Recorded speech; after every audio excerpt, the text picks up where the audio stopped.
ಇದು second PUC ವಿದ್ಯಾರ್ಥಿಗಳಿಗೆ ತುಂಬಾ ಕನ್ಫ್ಯೂಸ್ ಮಾಡುವಂತಹ ಒಂದು ಕಾನ್ಸೆಪ್ಟ್. ಬಜೆಟ್ ರೇಖೆ ಮತ್ತು ಬಜೆಟ್ ಗಣ ಇವೆರಡರ ನಡುವಿನ ವ್ಯತ್ಯಾಸ ಏನು? ಬನ್ನಿ ತಿಳಿದುಕೊಳ್ಳೋಣ ಒಂದು ಎಕ್ಸಾಂಪಲ್ ನ ಮೂಲಕ. ಬಜೆಟ್ ರೇಖೆ ಆದಾಯಕ್ಕೆ ಸಮಾನವಾದ ಸಂಯೋಜನೆಗಳನ್ನ ಮಾತ್ರ ಒಳಗೊಂಡಿರುತ್ತೆ. ಇದು ಬಜೆಟ್ ರೇಖೆ, ಇದು ಬಜೆಟ್ ರೇಖೆಯ ಸೂತ್ರ. ಬನ್ನಿ ಎಕ್ಸಾಂಪಲ್ ನೋಡೋಣ. ಇಲ್ಲಿದೆ ಓಪೋ ಫೋನ್ 10 ರೂಪಾಯಿ, ಇಲ್ಲಿದೆ ಐಫೋನ್, ಇದರ ಬೆಲೆ 20 ರೂಪಾಯಿ. ನಮ್ಮ ಅನುಭೋಗಿಯ ಕಡೆ ಕೇವಲ 100 ರೂಪಾಯಿ ಇದೆ. ಸೊ ಬನ್ನಿ ಸಂಯೋಜನೆಗಳನ್ನ ನೋಡೋಣ.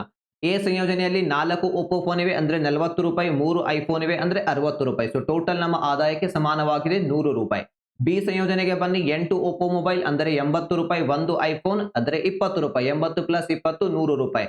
ಅಂದ್ರೆ ಇದು ಆದಾಯಕ್ಕೆ ಸಮಾನವಾಗಿರುವಂತಹ ಸಂಯೋಜನೆಗಳು. ಸೊ ಇದಕ್ಕೆ ನಾವು ಬಜೆಟ್ ರೇಖೆ ಅಂತ ಕರಿತೀವಿ. ಇದು ಆದಾಯಕ್ಕೆ ಸಮಾನವಾದ ಸಂಯೋಜನೆಗಳನ್ನ ಮಾತ್ರ ಒಳಗೊಂಡಿರುತ್ತೆ. ಸೊ ಈಗ ಬರೋಣ ಬಜೆಟ್ ಗಣ. ಸೊ ಬಜೆಟ್ ಗಣ ಆದಾಯಕ್ಕೆ ಸಮಾನವಾದ ಸಂಯೋಜನೆಗಳ ಜೊತೆಯಲ್ಲಿ ಆದಾಯಕ್ಕಿಂತಲೂ ಕಡಿಮೆ ಇರುವಂತಹ ಸಂಯೋಜನೆಗಳನ್ನ ಒಳಗೊಂಡಿರುತ್ತೆ. ಇದು ಕೇವಲ ಬಜೆಟ್ ರೇಖೆ. ಇಲ್ಲಿ ಬಜೆಟ್ ಗಣ ಅಂದ್ರೆ ಈ ಸಂಯೋಜನೆಗಳನ್ನು ಕೂಡ ಇದು ಒಳಗೊಂಡಿರುತ್ತೆ. ಸೊ ಬನ್ನಿ ಇದನ್ನ ಎಕ್ಸಾಂಪಲ್ ಮೂಲಕ ಅರ್ಥ ಮಾಡಿಕೊಳ್ಳೋಣ. ಓಪೋ ಫೋನ್ 10 ರೂಪಾಯಿ, ಐಫೋನ್ ಇದೆ 20 ರೂಪಾಯಿ.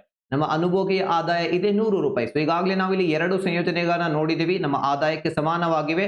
ಸಿ ಸಂಯೋಜನೆಗೆ ಬನ್ನಿ. 4 ಓಪೋ ಫೋನ್ ಅಂದರೆ 40 ರೂಪಾಯಿ, 2 ಐಫೋನ್ ಅಂದ್ರೆ 40 ರೂಪಾಯಿ. 40 ಪ್ಲಸ್ 40 80 ರೂಪಾಯಿ. ನೋಡಿ ಇದು ನಮ್ಮ ಆದಾಯಕ್ಕಿಂತಲೂ ಕಡಿಮೆ ಇರುವಂತಹ ಸಂಯೋಜನೆ. ನಮ್ಮ ಹತ್ರ 100 ರೂಪಾಯಿ ಇದೆ, ಇಲ್ಲಿ 80 ರೂಪಾಯಿ ಖರ್ಚಾಗಿ 20 ರೂಪಾಯಿ ಉಳಿತಾ ಇವೆ ನಮ್ಮ ಅನುಭೋಗಿ ಕಡೆ. ಡಿ ಸಂಯೋಜನೆಗೆ ಬನ್ನಿ. 3 ಓಪೋ ಫೋನ್ ಅಂದರೆ 30 ರೂಪಾಯಿ, 1 ಐಫೋನ್ 20 ರೂಪಾಯಿ. 30 ಪ್ಲಸ್ 20 50 ರೂಪಾಯಿ. ನಮ್ಮ ಆದಾಯಕ್ಕಿಂತಲೂ ಕಡಿಮೆ ಇರುವಂತಹ ಸಂಯೋಜನೆ, ಇಲ್ಲಿ 50 ರೂಪಾಯಿ ಉಳಿತಾ ಇದೆ.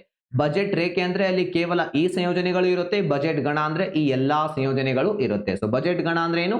ಆದಾಯಕ್ಕೆ ಸಮಾನವಾದ ಹಾಗೂ ಆದಾಯಕ್ಕಿಂತಲೂ ಕಡಿಮೆ ಇರುವಂತಹ ಸಂಯೋಜನೆಗಳನ್ನ ಇದು ಒಳಗೊಂಡಿರುತ್ತೆ. ಸೊ ನಿಮ್ಗೆ ಈ ಕಾನ್ಸೆಪ್ಟ್ ಅರ್ಥ ಆಗಿದೆ ಅಂತ ಅನ್ಕೋತೀನಿ. ಅರ್ಥ ಆಗಿದ್ರೆ ಈ ಪ್ರಶ್ನೆಗೆ ಆನ್ಸರ್ ಮಾಡಿ ಕಾಮೆಂಟ್ ನಲ್ಲಿ. ಬಜೆಟ್ ರೇಖೆಯ ಸಮೀಕರಣ ಯಾವುದು? ಸರಿಯಾದಂತಹ ಉತ್ತರ ಕಾಮೆಂಟ್ ನಲ್ಲಿ ತಿಳಿಸಿ.